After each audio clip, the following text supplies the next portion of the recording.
We Mandela, we Mandela, Tatu Mandela, we long live, we Matiba, we Matiba, we Matiba, we long, Tatu Mandela, Nelson Mandela. As a small child, I stood on the outer edges of the evening campfire. They spoke of hardship and drought, of wars and of poverty. As I listened to them, images of color were conjured up in my mind. As I looked up into the clear, crisp night sky, I saw millions of stars. I wondered how they shone. As the moon moved across the dark sky, it changed color from silver to a bright red as it reached the horizon. It was a beautiful sight.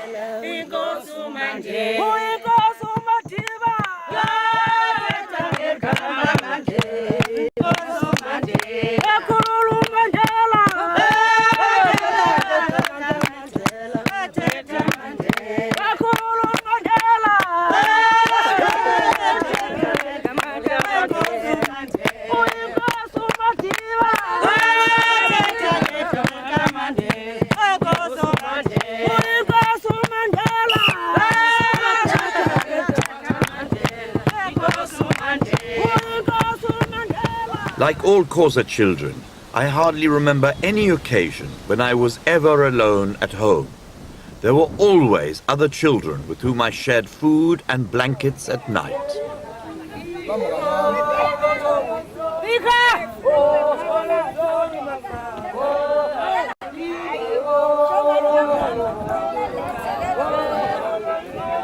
After supper, we would listen enthralled to my mother and sometimes my aunt, telling us stories, legends, myths and fables, which have come down from countless generations, and all of which tended to stimulate the imagination and contain some valuable moral lesson.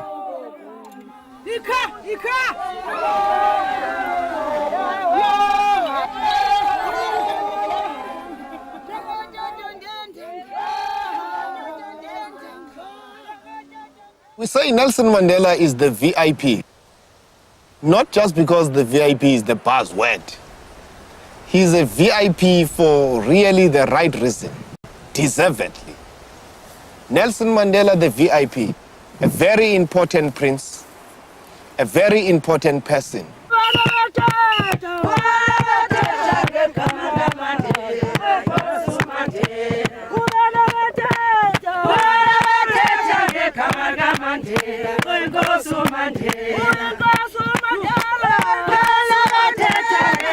A very important philosopher, a very important president, a very important philanthropist, and a very important pensioner. That's a VIP.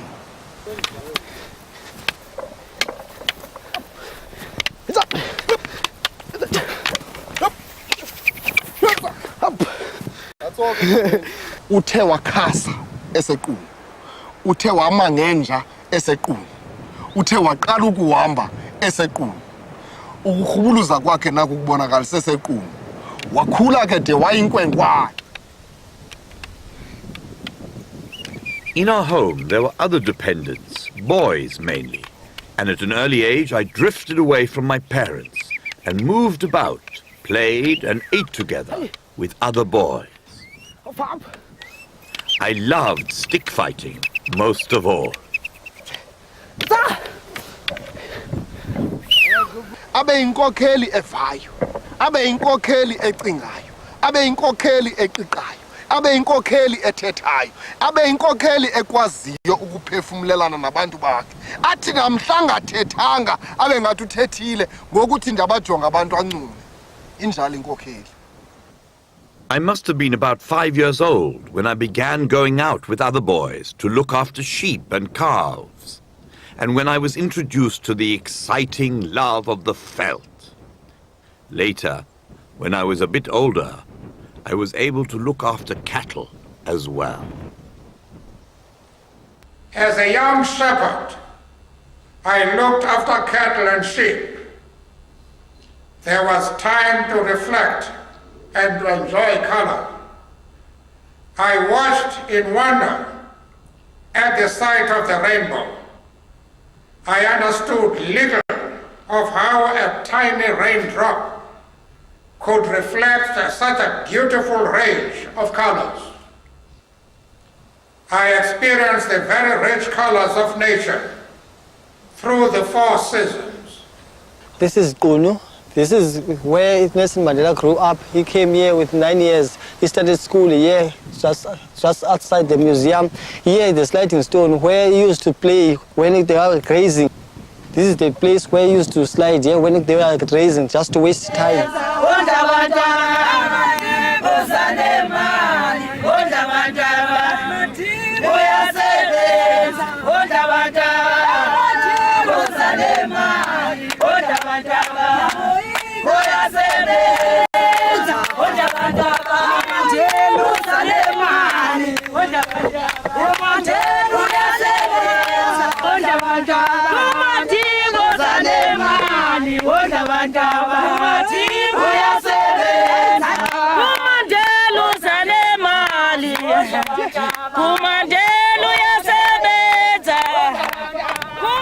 As I look back to those days, I am inclined to believe that the type of life I led at my home, my experiences in the veld where we worked and played together in groups, introduced me at an early age to the ideas of collective effort.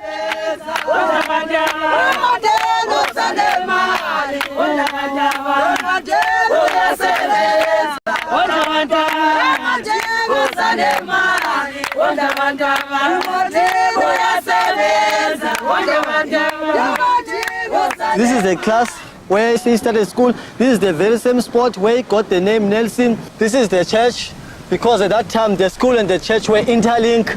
Because at that time we were not supposed to start school if you don't have a Christian name, a Baptist name. You must get a Baptist name, then you go to school. Then he started school without a Baptist name. His class teacher, Mr. Mtingane, asked him, "What is your Christian name?" He said, "I'm Rolihlahla." He said, "Rolihlahla is not a Christian name.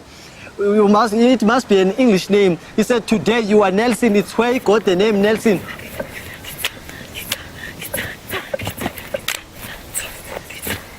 A game I enjoyed very much was what I called quetta. We would stop girls of our age group along the way and ask each one to choose the boy she loved. Finally, we used to sing and dance and fully enjoyed the perfect freedom we seemed to have far away from the old people. Mandela is born in Mvezo and came to settle in Ubuntu. That's where the father passed away. Then the mother had to take him to his other families that were fortunate and well established at the time. That happened to be here in Mkagezweni.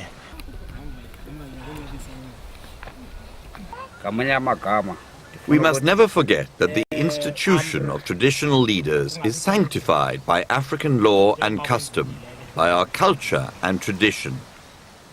I saw chieftaincy not only as the pivot around which community life turned, but as the key to positions of influence, power, and status.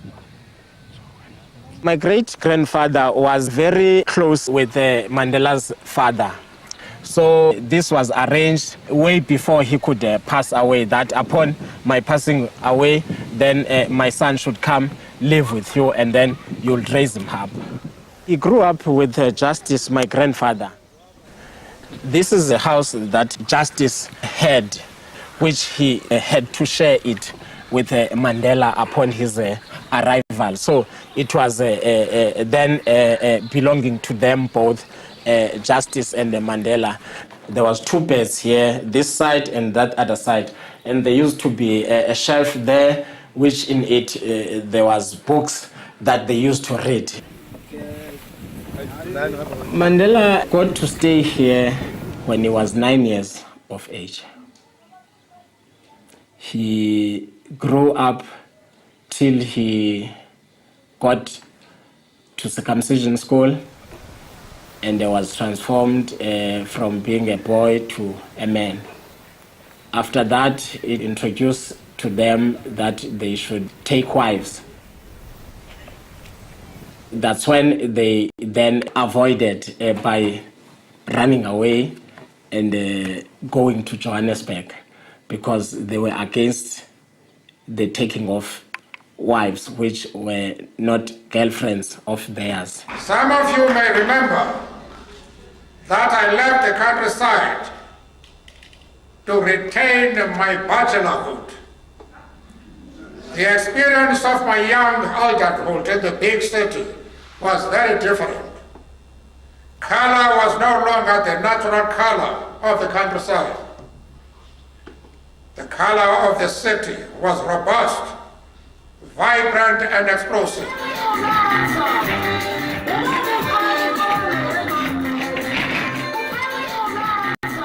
I was being groomed for the position of chieftaincy, but then ran away, you know, from a forced marriage. That changed my whole career. But if I'd stayed at home, I would have been a respected chief today, you know. And I would have had a big stomach, you know, and a lot of cattle and sheep. Then came the wasted prisoners. A great hood descended over my eyes. Gray became the primary and paramount color.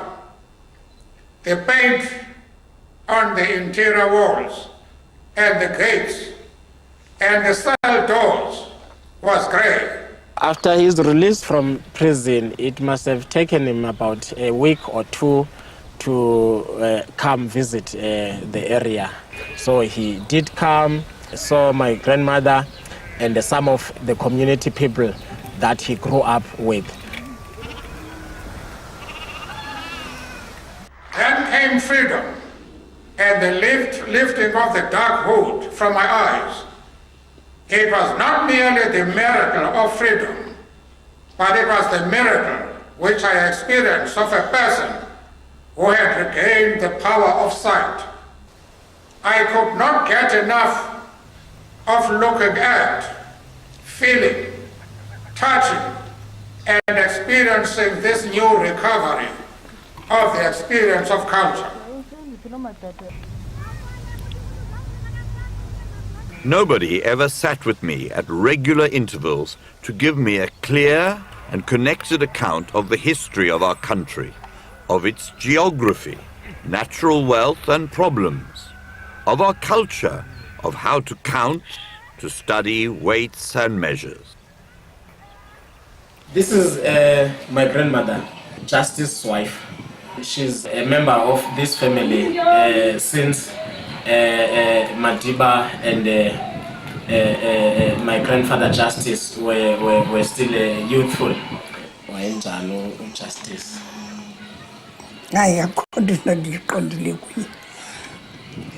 Yona nto esindivuyisa kakhulu leyo ukubana ihlabathi elilonke libe liphansi kwakhe. Like all Xhosa children, I acquired knowledge by asking questions to satisfy my curiosity as I grew up, learned through experience, watched adults, and tried to imitate what they did.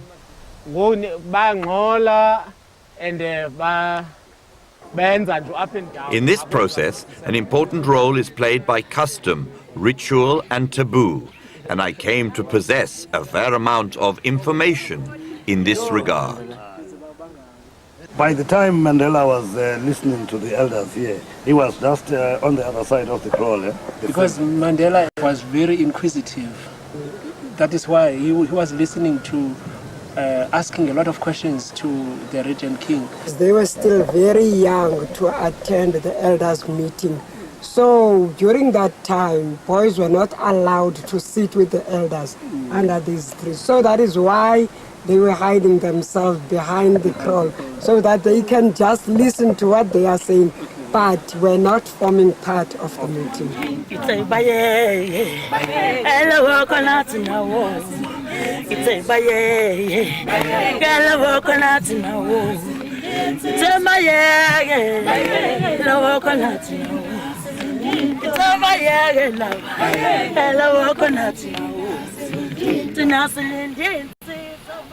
The two influences that dominated my thoughts and actions during those days were chieftaincy and the church.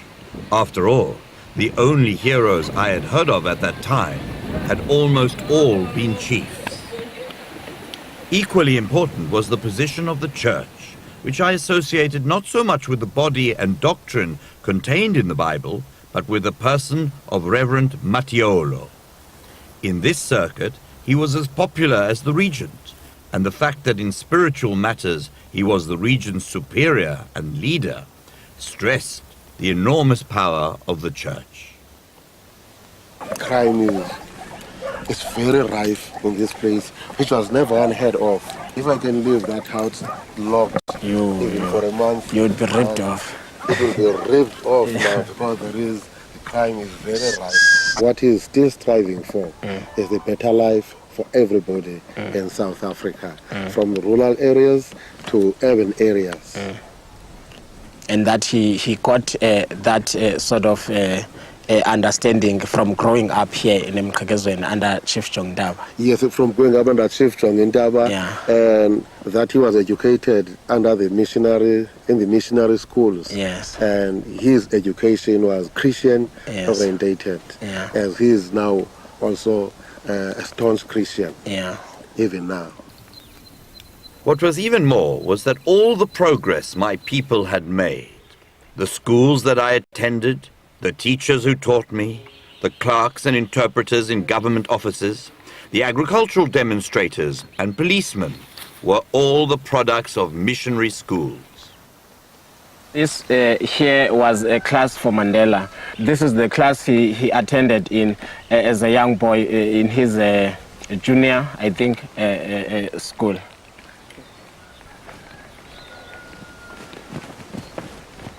I'm now inside Nelson Mandela's classroom. It used to be Justice classroom as well, for Justice was 4 years older than Mandela. An African. I am an African. My language is Zulu. I eat tutu, spinach and sam. Our culture is rich and sweet like a tomato. We celebrate with a song and dance isiqathamiya.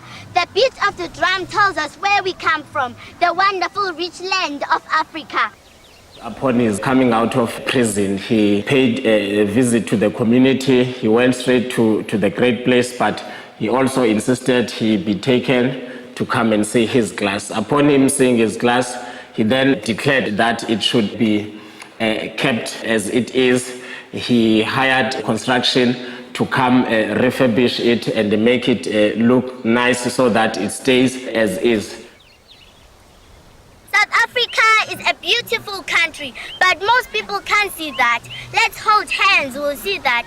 We are the beautiful flowers. We are the beautiful flowers. Flowers of Africa. Flowers of Africa. Most men, you know, are influenced by their background. I grew up in a country village until I was 23, when I then left the village for Johannesburg and learnt to absorb Western standards of living and so on. But my opinions were already formed from the countryside, and you'll therefore appreciate my enormous respect for my own culture, indigenous culture.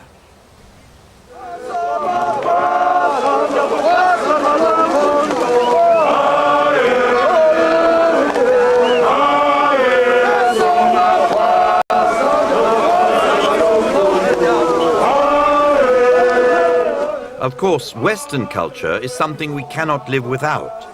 So I've got these two strands of cultural influence. But I think it would be unfair to say this is peculiar to me because many of our men are influenced by that.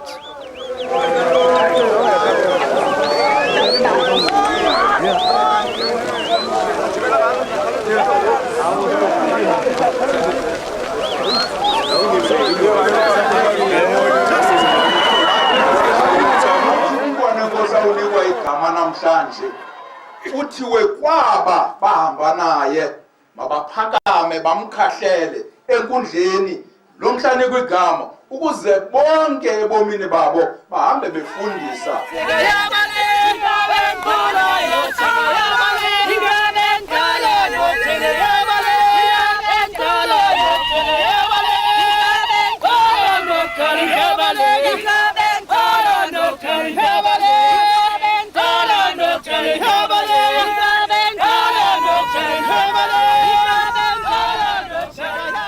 I traveled through the rich countryside of the Eastern Cape, between different villages and towns, and enjoyed the rich tapestry of color that is so special in that area of South Africa.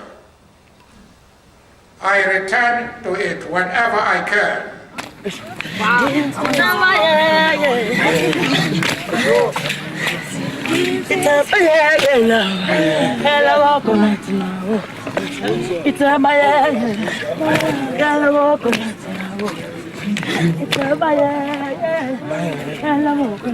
Sadly, it is not as often as I would like to return.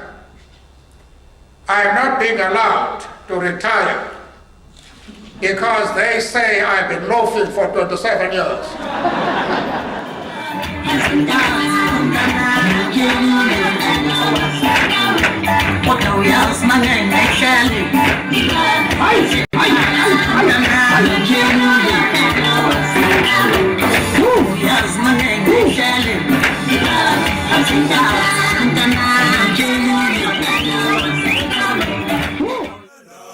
Mandela, well, long live,